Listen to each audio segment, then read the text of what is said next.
크리스찬 공동체 가정이라는 주제로 우리가 말씀을 나누고 있는데 오늘 두 번째 시간입니다. 오늘은 어머니의 기도라는 제목으로 함께 말씀을 나누기를 원합니다. 특별히 오늘은 어머니 주일입니다. 이 세상의 모든 어머니들에게 감사드리고 하나님의 귀한 축복이 우리 어머니들에게 임하시기를 주님의 이름으로 축복합니다. 지난주에는 고넬료를 통하여 우리가 믿음의 가정이 어떻게 이루어졌는가에 대한 내용을 우리가 함께 나누었는데, 오늘 우리가 너무나 잘 아는 이 사무엘의 어머니 한나의 이야기를 통해서 우리 함께 또 믿음의 어머니에 관한 말씀을 나누기를 원합니다. 여러분들은 어머니 하면 어떤 생각이 드시는지요? 이 어머니라는 이 단어 자체만 우리가 들어도 어떤 능력을 우리가 경험하게 되고요, 또 그 어떤 이 세상에서 가장 귀한 사랑을 또 경험하기도 합니다. 또 어머니라는 단어 속에는 또 헌신과 희생이라는 또 아주 귀한 그 경험도 우리가 하게 되지요. 제가 그 전에 사역했던 이 교회에서 한 어르신을 만나게 되었는데, 이분은 6.25 전쟁을 참가했던 군인이셨습니다. 근데 저만 만나면 이 6.25 때 이야기를 많이 해 주셨어요. 전쟁에 관한 이야기를 많이 해 주셨는데, 그런데 한 가지 제 마음에 아직도 남는 이야기가 있습니다. 그 이야기가 뭐냐 하면, 이 병사들이 총탄이나 또 폭탄의 파편에 맞아서 부상당했을 때, 그래서 생과 사가 그 갈림길에, 생과 사의 갈림길에 있을 때에 이 병사들이 의식 중에, 때로는 무의식 중에 계속적으로 연신 고백되어지는 단어가 있다는 거예요. 그 단어가 바로 엄마였다는 것입니다.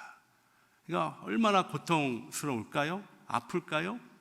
그때 이 군인들이 엄마라고 계속적으로 고백했다는 그 이야기를 들었는데, 그 이야기가 아직도 제 마음에 많이 남아 있습니다. 그렇습니다. 우리가 고통 중에 있을 때, 힘들 때 가장 많이 생각나는 분이 바로 어머니다라는 거예요. 마찬가지로 어머니도 우리 자녀들밖에 생각을 하지 않습니다. 우리 자녀들에 대한 안위와 걱정하는, 염려와 걱정하시는 분이 바로 어머니다라는 거예요. 오늘 이 말씀 가운데, 그래서 오늘 어머니의 사랑도 우리가 나누지만, 우리는 조금 더 한 발자국 깊게 들어가서 그러면 믿음의 어머니는 어떤 분이신가에 대한 내용을 한번 나누기를 원합니다. 얼마 전에 제가 책을 읽다가 참 마음에 와닿는, 감동되어지는 단어 3개를 발견했습니다. 그 책의 내용은 이 구약 성서에 나오는 자녀에 관한 이야기를 이제 다루었는데, 그 책을 읽다 보니까 거기에 단어 3가지를 내가 발견하게 됐어요. 이 단어가 히브리어나 헬라어로 된 것이 아니라 한국어 단어인데, 이 단어가 계속 제 마음에 와닿게 되었습니다. 그 단어는 뭐냐면 있다, 읽다입니다. 여러분 들을 땐 다 똑같이 들려도 자막이 아마 이게 나왔을 텐데요. 이 한국어로 보면은 발음은 똑같은데 전혀 다른 내용을 다루고 있어요. 이걸 가지고 풀이를 했는데 이것이 참 제 마음에 와 닿았고요. 그리고 이 3가지 단어가 제가 더 깊이 묵상하는 가운데에 우리 어머니들과 연관이 되어 있다, 특별하게 믿음의 어머니들과 연관이 되어 있다라는 생각을 하게 되었습니다. 먼저 뭐냐면 있다입니다. 있다라는 것은 뭐냐면 바로 우리 어머니들에게 자녀가 있다라는 거예요. 이 있다라는 것은 그냥 어머니와 자녀와의 관계를 의미하고 있습니다. 근데 자녀가 있는데 우리 어머니들의 공통적인 그 바람은 뭐예요? 우리 자녀가 잘 되는 것이에요. 우리 믿는 어머니도 마찬가지고, 믿지 아니하는 어머니일지라도 우리 자녀가 다 잘 되기를 원하잖아요. 바로 여기 있다라는 단어입니다. 그런데 이 첫 번째 있다라는 이 단어로만 끝나는 것이 아니라 믿음의 어머니는 한 발자국 더 나아간다는 거예요. 두 번째 단어입니다. 있다라는 거예요. 하나님의 계보를 이어가는 자녀가 되기를 원한다라는 것입니다. 그러니까 세상적으로 우리 자녀들이 잘 되고 잘 성장하는 것도 물론 중요하지만 믿음의 어머니는요, 하나님의 귀한 계보를 이어가기를 원하는 거예요. 우리 자녀들이 그 계보를 이어가기를 원한다는 거예요. 그래서 있다라는 것입니다. 의사이시면서 코스타와 자마 강사로 오랫동안 활동해 오신 이 박수웅 장로님이 계세요. 이분이 책을 썼습니다. 자녀에게 물려주는 신앙 유산이라는 책을 썼는데, 이 책의 내용은 바로 이거예요. 명문 가문이라는 것은 어떤 많은 소유적인 것을 자녀에게 물려주는 것이 아니라 믿음을 물려주는 것이다 라는 것입니다. 그러면서 이 박수웅 장로님의 가정의 이야기를 거기에 간증으로 써 놓았습니다. 이 박수웅 장로님의 할아버지는요, 일제시대의 신사참배를 거부하다가 순교를 당하셨어요. 그리고 박수웅 장로님의 아버지 어머니도 6.25 같은 어려운 시기를 겪으면서 끝까지 믿음을 놓지 않고 신앙을 지켰다는 거예요. 그리고 이제 장로님, 박수웅 장로님에게도 그 믿음의 귀한 유산이 이어가기를 원하셨다라는 그 글이 그 책에 기록이 되어 있습니다. 이것이 바로 이어가는 거예요. 사랑하는 성도 여러분, 우리도 마찬가지입니다. 있다. 처음에 자녀와 관계, 그냥 어머니와 자녀의 관계, 그리고 자녀들이 세상적으로 잘 성장하기 원하는 것은 똑같은 마음이나 믿음의 어머니는 좀 달라야 돼요. 하나님의 계보를 이어가는 귀한 그 믿음, 그것을 바라보며 기도하는 우리 어머니 되시기 주님의 축복합니다. 맞으면 읽다예요.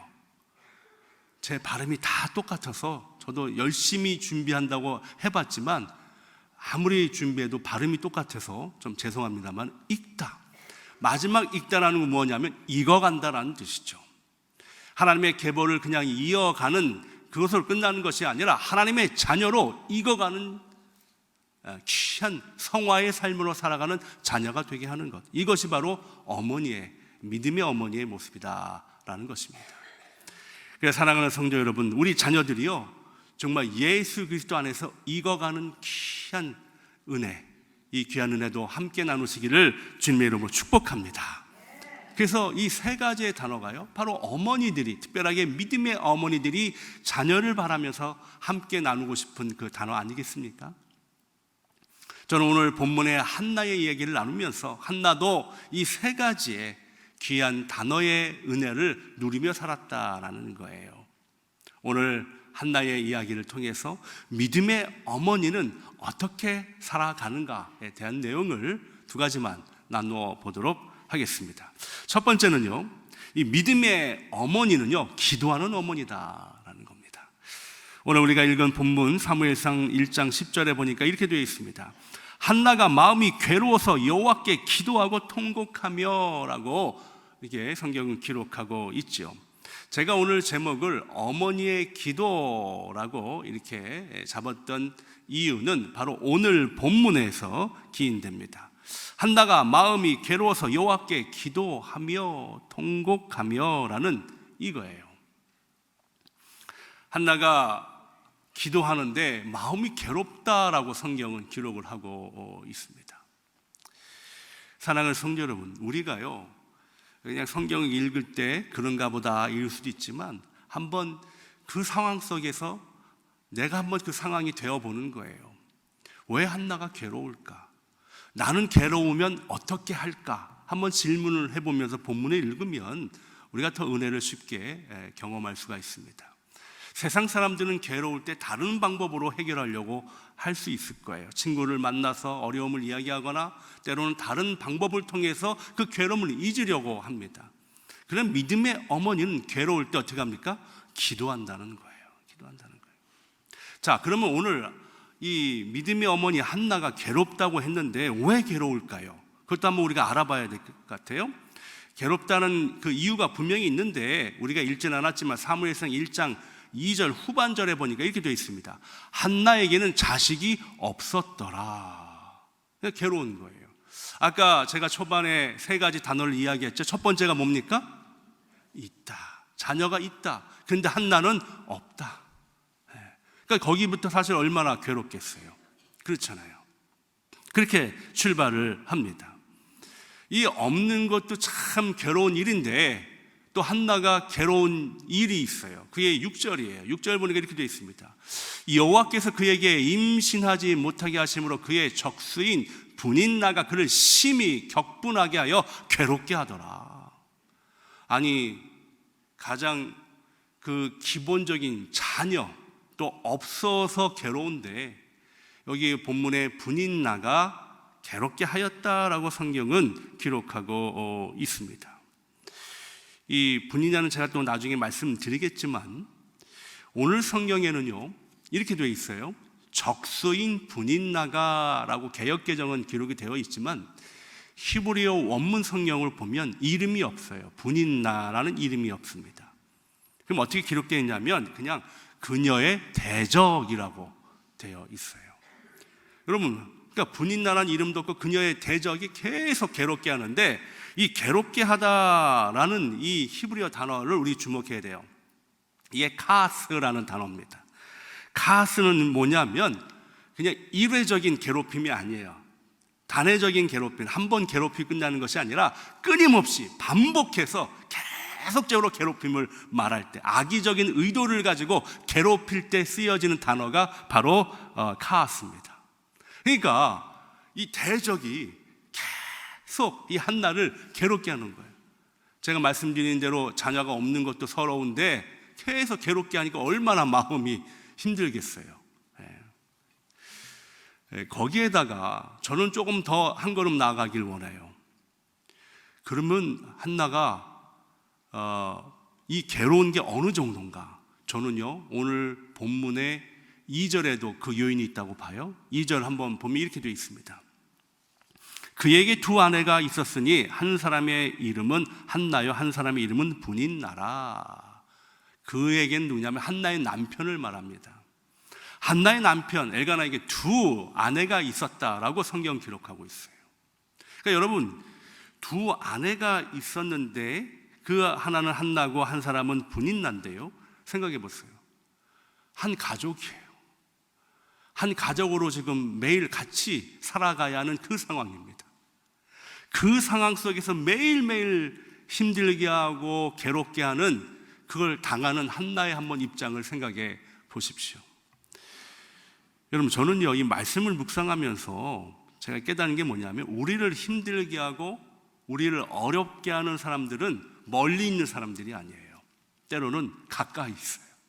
가까이. 그러니까 우리가 그녀의 대적이라는 단어를 이렇게 쓰다 보니까 이 대적이라는 단어가 주는 이미지가 강하잖아요. 멀리 있는 원수처럼 보이잖아요. 근데 아닙니다. 어쩌면 나와 관계없는 사람들은 나를 힘들게 하지 않아요. 나와 가까이 있는 사람들이 때로는 우리를 힘들게 할 때가 얼마나 많아요. 그러니까 한나가요 그 한 가정에서 매일매일 그걸 당하고 있는 거예요. 얼마나 힘들겠습니까? 제가 오래전에 섬겼던 교회에 전화가 왔습니다.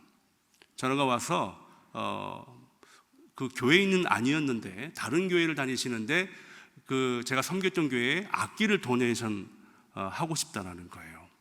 그래서 제가 왜 섬기는 교회에다가 안 하십니까 했더니 그 교회는 악기가 필요 없대요. 할 사람도 없고 교회가 그렇게 규모가 작아서, 그래서 제가 섬기는 교회에다가 악기를 도네이션 하고 싶다라는 겁니다.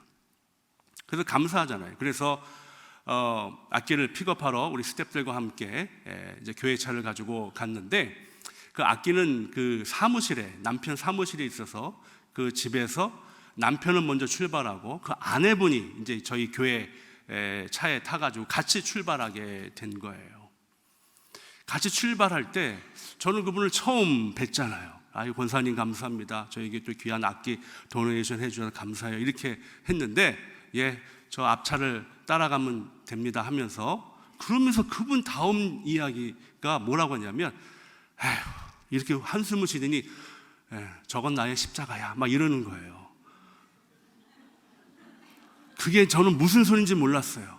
알고 봤더니 저 앞에 있는 남편을 바라보고 앞에 차를 가고, 아유, 저건 나의 십자가야, 평생 십자가야 막 이렇게 고백하는 거를 제가 옆에서 들었어요.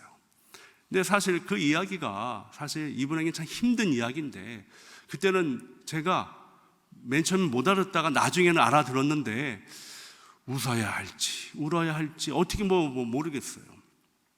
그 한마디 속에서 뭐냐 하면 힘들고 어려운 이 신앙의 갈등이나 여러 가지를 제가 느낄 수 있었습니다. 이렇듯 우리가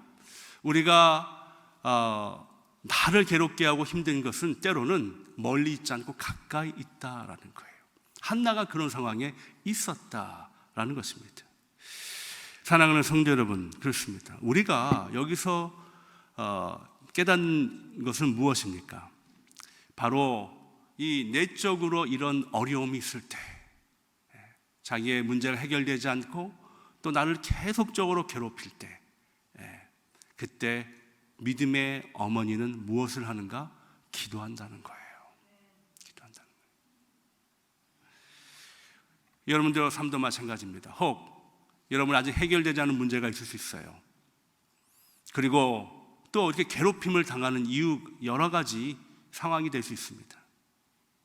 그때 세상으로 그 문제를 해결하는 것이 아니라 기도하는 어머니가 되시기를 주님으로 축복합니다. 이런 내적인 어려움뿐만 아니라 한나는 외적인 어려움도 있었어요. 그때 한나가 살고 있던 그 시대를 알면 우리가 더 이해하기 쉽습니다. 한나가 살고 있던 그 시대는 이스라엘 백성들이 가나안 땅에 정착한 후 왕이 없이 사사들이 그 나라를 이스라엘을 다스릴 때입니다. 그래서 그 사사기에 다 기록이 되어 있는데 한나가 살고 있던 그 시대가요, 바로 그 사사들이 다스리는 그 시기와 왕이 통치하는 그 시기의 중간에 있었다는 거예요. 과도기적인 그 시기에 있었습니다. 그래서 아직 왕이 없었기 때문에 이 불완전한 통치가 있었고 또 모든 조직이 다 체계화되지 않았습니다. 그래서 이 사사들이 다스리는 그 시대를 뭐라고 부르냐 하면, 그것이 사사기 17장 6절에 나와 있는데, 그때에는 이스라엘에 왕이 없었으므로 사람마다 자기 소견에 옳은 대로 행하였더라. 그러니까 어떤 기준이 없는 거예요. 가치의 기준도 없고요, 사회의 기준도 없고요, 신앙의 기준도 없었어요. 자신들이 옳은 대로 생각하는 대로 그냥 막 생활을 하는 겁니다. 삶을 살아가는 거예요. 이때 한나가 살고 있었다라는 거예요. 다시 말해서 한나가 살고 있던 그 시대는 삶의 기준이 없었습니다. 가치관도 없던 시대입니다. 여러분, 저는요 지금 이 시대가 그런 것 같아요. 지금 이 시대를 돌아보면 그렇습니다. 어떤 진리와 비진리의 구분이 없어요. 마치 사사 시대처럼 말입니다. 사람들이 서로 생각이 옳은 대로 살아가는 것처럼 그런 시대에 우리가 살고 있잖아요. 한나도 돌아보면 어떤 신앙의 기준이 있어서, 가치관의 기준이 있어서 거기에 맞춰서 살고 싶지만 외부적으로는요 그런 시대가 아니었어요. 마치 혼돈의 시대처럼 말입니다. 사랑하는 성도 여러분, 여러분들에게 자녀가 있죠. 또 손주들이 있습니다. 기도하셔야 돼요. 기도하셔야 합니다. 지금 외부적으로, 이 사회적으로 어떤 가치가 없어요. 기준이 없습니다. 이것이 옳은지 저것이 옳은지 서로 분별하지 못한 상태에서 살아가고 있는 정말 어둠의 시대, 우리 시대가 어둠의 시대 아니겠습니까? 이때 우리는 무엇을 해야 하는가? 한나처럼 말입니다. 기도해야 한다는 거예요. 여러분들의 자녀를 위해서 기도하십시오. 여러분의 손주들을 위해서 기도하십시오. 어떤 분들은 우리 자녀들이 건강하게 성장하고 또 잘 성장하고 손주들 그렇게 성장해서 기도할 것이 없다라고 생각하는 분들이 있습니다. 아닙니다. 우리는 힘들고 어려울 때도 기도해야 되지만 평안할 때 더 기도해야 합니다. 미국 격언에 이런 이야기가 있습니다. 일단 배를 만나면 우리는 더 이상 기도하지 않는다. 위험이 과거가 되는 사이에 하나님은 잊히기 쉽다라는 거예요. 이 글귀가 전 너무 마음에 듭니다. 배가 파손돼서 무인도에 정착하고 그 무인도에서 얼마나 기도했을까요? 하나님, 날 이곳에서 빼내 주십시오. 이곳 살려 주십시오. 그런데 일단 배를 만나면 더 이상 기도하지 않는다. 그래서 그 어려움이, 위험이 과거가 되는 사이에 하나님은 잊혀진다는 거예요. 평안할 때도 우리는 기도해야 합니다. 믿음의 어머니는요, 그래서 기도하는 어머니였어요. 자신의 내적으로는 어려움이 있을 때, 또 외적으로도 어떤 가치나 기준이 없을 때, 그때 무릎 꿇고 자녀를 위해 기도하는 어머니. 이것이 바로 오늘 어머니 주일에 주시는 바로 믿음의 어머니의 모습인 줄 믿습니다. 저는 우리 사랑하는 남가주 주님의 교회 우리 어머니뿐만 아니라 우리 모든 성도님들이 바로 기도하는 귀한 은혜가 있기를 주님의 이름으로 축복합니다. 마지막 두 번째는요, 믿음의 어머니는 자녀를 하나님 앞에 온전히 맡긴다는 거예요. 오늘 본문 11절에 보면 이렇게 되어 있습니다. 선하여 이르되 만군의 여호와여, 만일 주의 여종의 고통을 돌보시고 나를 기억하사 주의 여종을 잊지 아니하시고 주의 여종에게 아들을 주시면 내가 그의 평생의 그를 여호와께 드리고 삭도를 그의 머리에 대지 아니하겠나이다. 여러분, 오늘 이 기도를 보면 이 기도는 사실은 좀 이렇게 맞지 않는 기도죠. 제가 아까 세 가지 단어의 첫 번째가 뭐라 그랬어요? 있다라는 거예요. 이 기도를 하려면 먼저 자녀가 있어야 되잖아요. 근데 지금 자녀가 없는 상태에서 이 기도를 하고 있는 한나의 모습을 보십시오. 믿음의 어머니는요, 여러분, 어떤 눈에 보이는 거에 따라 기도하는 것이 믿음의 어머니가 아니에요. 믿음의 어머니는 바로 보이지 않는 것을 바라보며 그리고 보이는 것처럼 기도하는 분이 믿음의 어머니입니다. 그래서 기도는요, 선포예요. 지금 우리의 상황과 환경을 돌아보면 우리 자녀나 손주들에게 어떤 이렇게 나타나는 것이 없어요. 그렇지만 그거를 바라보는 것이 아니라 그 뒤에 계신 하나님을 바라보시며 기도하는 것이 믿음의 어머니다라는 거예요. 저는 여러분들은 그런 어머니가 되시기를 주님을 축복합니다. 그러다 보니까 우리 아버님들은 나는 안 해도 되지. 아닙니다. 아버지들도 하셔야죠. 아버지. 사랑하는 성도님, 그랬어요. 우리의 상황을 지금 바라보는 것이에요. 한나는 지금 없어요, 자녀가. 그런데 그 기도를 선포하듯이 지금 우리를 자녀를 바라보면요, 그 어떤 비전도 보이지 않아요. 꿈도 보이지 않아요. 그러나 그 뒤에 넘어 계신 하나님의 능력을 바라보며 선포하는 기도를 하는 분이 바로 믿음의 어머니라는 거예요. 가슴에 하나님에 대한 그 하나님이 주신 비전을 품고 기도하십시오. 가슴에 그 비전을 품고 기도하고 자녀를 보면 가슴을 품는 것이 아니라 가슴을 치게 될 수밖에 없죠. 그런데 아니에요. 다시 가슴에 그 비전을 품고 기도하셔야 합니다. 한나는 그 기도를 하는 거예요. 지금은 없지만 바로 이 기도를 하는 한나의 모습. 그러면서 한나는 이 기도를 합니다. 내가 그의 평생의 그를 여호와께 드리고 삭도를 그의 머리에 대지 아니하겠나이다라는 기도를 하고 있는 거예요. 근데 저는요, 이 구절을 묵상하다 보니까 크게 두 가지로 나누더라고요. 하나는 첫 번째는 뭐냐면 내가 그의 평생의 그를 여호와께 드린다는 것이고요. 두 번째는 삭도를 그의 머리에 대지 않겠다라는 이 두 가지 기도를 제가 보게 됩니다. 근데 이 두 가지 기도가 굉장히 중요해요. 마치 우리의 삶 같아요.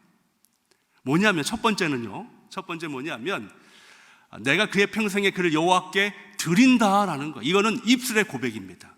그러니까 우리의 자녀들을 위해서 선포 기도할 때 뭐예요? 먼저 우리의 입술을 고백하잖아요. 근데 이건 다 해요. 하나님, 우리 자녀를 하나님께 드립니다. 그러니까 지금 이 문제를 해결해 주십시오. 하나님께서 인도해 주십시오. 하나님께 맡깁니다. 드립니다. 라고 우리는 늘 이런 고백들을 하잖아요. 저만 했나요? 우리는 늘 그런 고백을 그냥 쉽게 합니다. 그래서 이 고백이 우리에게 너무 자연스럽고 익숙해 돼 있어요. 하나님, 우리 자녀를 주 앞에 드립니다. 맡깁니다. 그런데 그 다음이 중요한 거예요. 맡긴다고 하고 드린다고 하면서 세월이 지나다 보니까 자꾸만 세상과 타협하게 되는 거예요. 하나님께 드리는 것이 아닙니다. 자꾸만 우리의 욕심이 들어가게 되어 있는 거예요. 세상적인 안목으로 보니까 얘가 뒤떨어져 있는 거예요. 그러니까 어떻게 해야 돼요? 세상적인 방법으로 자꾸만 이 아이를 키우려고 하는 우리의 모습을 발견하게 됩니다. 그러니까 하나님께 드린다고 우리의 입술은 많이 고백되어지지만 이 드림의 끝까지 가기는 쉽지 않은 거예요. 오늘 한나의 기도가 왜 위대한가? 제가 말씀드린 대로 드린다고 했습니다. 그 다음에 삭도를 그의 머리에 대지 않겠다는 이 구절이에요. 이건 뭐냐면 하나님께 드리는데 구체적으로 어떻게 드리는가에 대한 내용을 다루고 있는 거예요. 자, 삭도를 머리에 대지 않겠다라는 이야기는 민수기 6장 2절로 6절에 나와요. 뭐냐면 바로 나실인으로 하나님께 바치겠다는 얘기예요. 나실인은 무엇입니까? 부모나 아니면 자기 스스로가 서원해서 하나님의 구별된 자녀의 삶을 살겠다고 고백하는 거예요. 그러니까 제사장처럼 살겠다는 고백입니다. 그래서 이 나실인으로 이 서원된 사람들은요, 이 머리를 깎지 말아야 되고요, 그리고 독주, 술을 마시지 말아야 되고요, 부정한 것을 마시지 않아야 합니다. 나실인. 그래서 늘 하나님 앞에 제사장의 삶으로 살아가는 거예요. 이 어머니가 지금 있지도 아니한 이 사무엘을 그렇게 드리겠다고 하는 거예요. 그냥 하나님 드리겠습니다 라고만 하는 것이 아니라 구체적으로 어떻게 드린 데까지 기도하는 모습을 보십시오. 그런데 이 부모에 의해서 나실인이 되면요, 어떻게 되냐면 젖을 떼면 제사장에게 갖다 줘야 돼요. 그곳에서 지내야 합니다. 떨어져야 되는 거예요. 와, 여러분 이게 가능합니까? 그러니까 지금은 없어서 아주 그냥 간곡한 마음으로 하나님 주시면 내가 그렇게 하겠습니다 라고 이야기할 수 있어요. 그래서 나실인으로 살아가면 떨어져야 되는데 젖을 떼면 갖다 줘야 돼요. 여러분 생각해 보십시오. 말은 그렇게 해놨는데 막상 아이를 낳습니다. 젖을 먹이고요, 옹알거리는 아이를 보고요, 얼마나 그 아이가 사랑스럽겠어요. 그래서 그 행동까지 가기가 결코 쉽지 않잖아요. 그러니까 바로 그거예요. 믿음의 어머니는요, 그냥 말로 고백되어지는 것이 아니라 끝까지 행동까지 옮겨져야 된다는 거예요. 근데 한번 볼까요? 한나는 어떻게 했나? 오늘 사무엘상 1장 24절 보세요. 이렇게 되어 있습니다. 젖을 뗀 후 그를 데리고 올라갔어요. 숫소 3마리와 밀가루 1에바와 포도주 1가죽 부대를 가지고 실로 여호와의 집에 나아갔다. 아이가 어리더라 성경은 기록하고 있어요. 젖을 뗀 어린 아이를 데리고 어디로 갑니까? 여호와의 집으로 가는 거예요. 그가 고백된 죄로 끝까지 행하고 있는 한나의 모습을 보여주고 있습니다. 그러니까 우리의 고백은요, 쉽게 할 수 있어요. 하나님, 우리 자녀를 주님 앞에 맡깁니다. 그런데 어떻게? 여기서 우리가 참 많은 고민을 하게 되는 거예요. 사랑하는 성도 여러분, 오해하지 마십시오. 하나님의 일을 하는 목회자를 만들라는 얘기가 아니에요. 하나님의 자녀로 온전하게 성장하고 자라날 수 있도록 하나님을 사랑하고 이웃을 사랑하기 위해서 그 아이들을 온전하게 그 행동을 할 수 있도록 어머니들이 끝까지 믿음을 가지고 아이들과 함께 해야 된다는 것을 보여주고 있습니다. 키우다 보면요, 그렇잖아요. 우리의 고백은 하나님께 드린다고 하지만 자꾸만 아이를 세상으로 밖으로 나아가는, 세상으로 성공하길 원하는 우리의 모습 속에서 한나의 이 귀한 믿음의 모습을 바라보기를 원합니다. 이런 글이 있습니다. 진리는 거짓이 아니라 타협으로 무너진다. 진리는 거짓이 아니라 타협으로 무너진다. 뭐냐면 타협이 그렇게 위험한 거예요. 스스로 타협하는 거예요. 우리 자녀를 자라나게 하면서 스스로 세상과 타협합니다. 온전하게 하나님 앞에 맡기는 것이 아니라 세상과 타협하며 자녀를 자라게 하는 참 안타까운 이야기를 그리고 있어요. 한나를 기억하십시오. 끝까지 자녀를 위해 기도하면서, 그리고 하나님께 드리겠다라는 이 드림의 고백이 행동으로 옮겨지는, 자녀와 헤어짐의 아픔이 있을지라도 하나님께 드렸던 그 고백을 끝까지 실천하는 이 한나의 믿음을 우리는 바라보아야 합니다. 저는 우리 믿음의 어머니들이 그런 귀한 믿음을 가지고 우리 자녀를 키우시는 어머니가 되시기를 주님으로 축복합니다. 오늘 마더스데이를 맞이해서 우리 어머니들, 우리 한나의 기도를 기억하시고 믿음의 어머니, 괴롭고 힘들 때 기도합니다. 세상의 가치관을 따라 사는 것이 아니라, 세상의 기준을 따라 사는 것이 아니라 기도하며 자녀를 키웁니다.